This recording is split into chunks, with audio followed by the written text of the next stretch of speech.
Today we're going to talk about whether you should rent or buy when you first move to the Tampa, Florida area. If that's something you're into, stick around.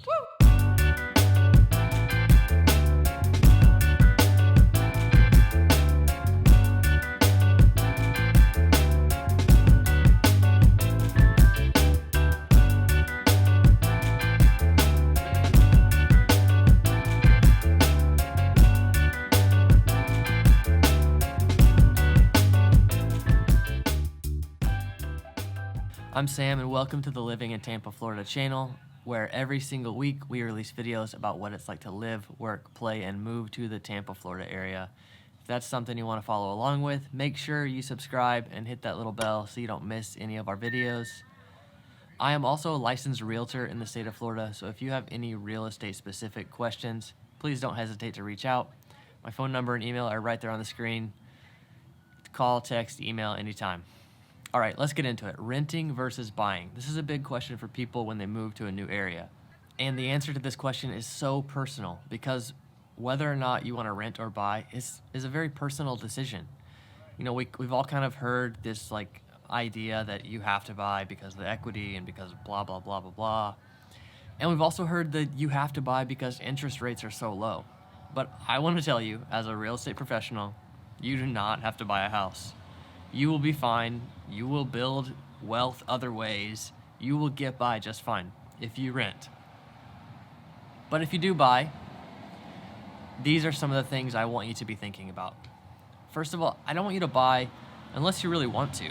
There is something unique about owning a home, stress and comfort and all those things. And if that's something that you want, for your family, then you should buy. But if you want the flexibility of renting, if you want the option to move, or if you want the option to change jobs really easily in a different part of town, or all those kind of factors, or if you just don't have the cash to put down for a home loan, then renting might be a really good option. In Tampa, rentals are pretty accessible. Apartments, much more than homes, but we'll get into some of those specifics in just a minute. Also, if you do want to rent in Tampa, reach out to me. I send everyone that reaches out to me that wants to rent to a rental agent. She, gets paid a little bit whenever she places somebody, but she's just really good at it. I'm not very good at rentals, I'm not gonna lie, but I will connect you with someone that is good at it. Also, Tampa is a really big area, and it's hard to completely know just from my videos where you would want to live. We chose a specific area because my wife's family was there, and my wife grew up there, so we had a unique advantage moving to the area. So we know what it's like to move to the area, but we also were very familiar with the area. Most of you aren't going to be in that kind of situation. So you're going to resources like YouTube and Google and all these other resources to try to figure out what area might be the best fit for you and for your family. And renting first might give you a really good feel. There are a lot of short-term rentals and things like that available. If you do want to, move here, say you have a new job and you move down and you stay in an Airbnb for a few months before you actually buy a house. This could be a really good option, but then, you get into other issues of what do you do with your stuff? What if the place you want to live ends up being really far from where you got a job? All those kind of factors. Actually, I'm going to shoot another video right after this one about kind of the steps to take if you are going to move across the country to the Tampa area. And I'll tell you the steps that we took and how we like how that turned out or didn't turn out. So when you look online for the average rental prices in the Tampa area, some of the prices seem kind of low to me, and kind of the average that I found that I mostly believe is right around $1,400. And keep in mind that rentals are usually smaller than homes. So that might be 1, 2, and 3 bedrooms.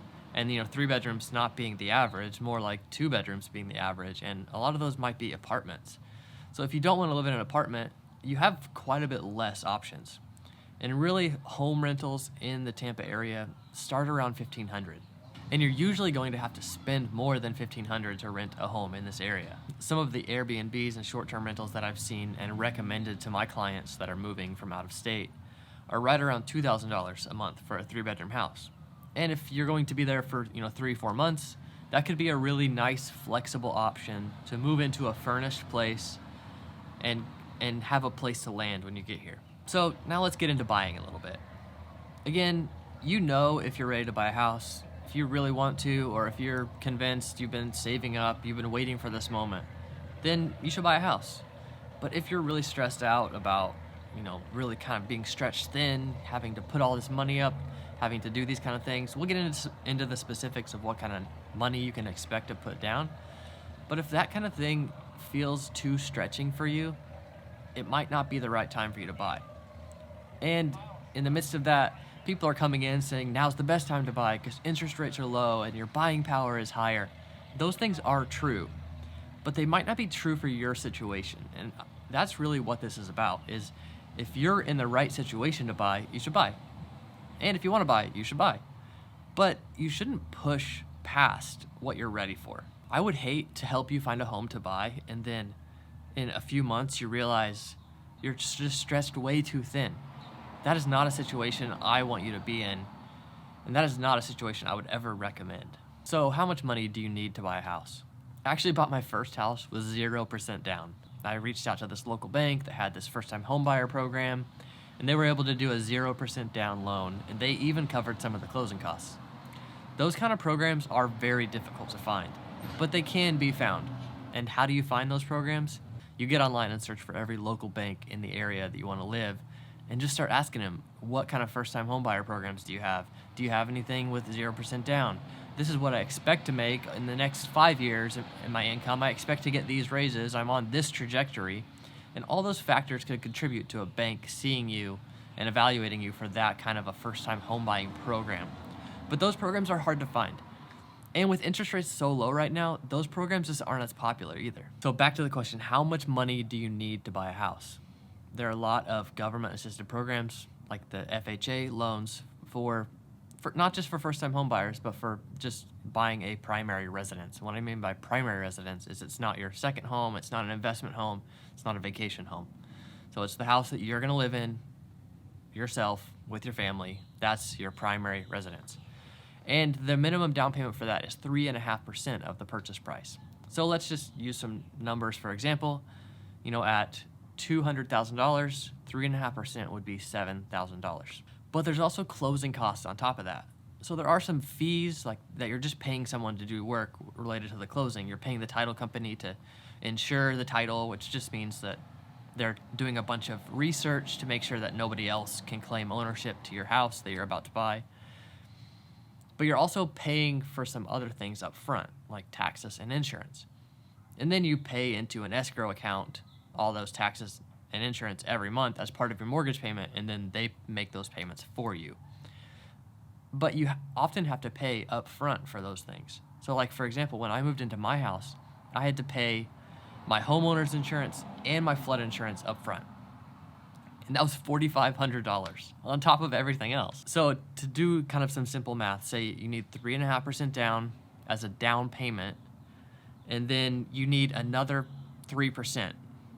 Let's say another 3.5% for closing costs and other prepaids is what they call them, like the homeowner's insurance and taxes. So that would make your total cash for closing $14,000 instead of $7,000. And then after you move into the house, you actually don't owe a mortgage payment that first month. It's usually the following month that your actual mortgage payments start. That's always kind of a bonus. I always feel like surprised by that every time I've bought a house. The question that we hear a lot, or even just the persuasion that we hear a lot about buying a house, is you're buying an investment. You're investing in the equity of this house, like all these kind of things. The reality is equity does build up over time. And when you sell your house later, you likely will sell it for more than you paid. But you're also paying monthly, you might have more regular expenses for your house every single year related to repair and upkeep and improvements. So it's not like all of that money is just free. Some of it is like a tax return. It's like this was your money that you put into something and you just got it back. So you really shouldn't think of it like it's just a gamble, like you're betting on a house and then maybe you make the money back when you sell it. Okay, another thing that realtors and lenders and people like to say is that it's cheaper to buy than rent. And it might be cheaper month to month, but you do have that upfront cost of buying, very different than upfront cost you would have with renting. Everyone that comes to me, everyone that reaches out to me and says, hey, I'm ready to buy a house, the first thing I do is I connect them with a lender. and I partner with a lender. Her name's Kelly. She can give all kinds of information before a credit check is done, before anything like that.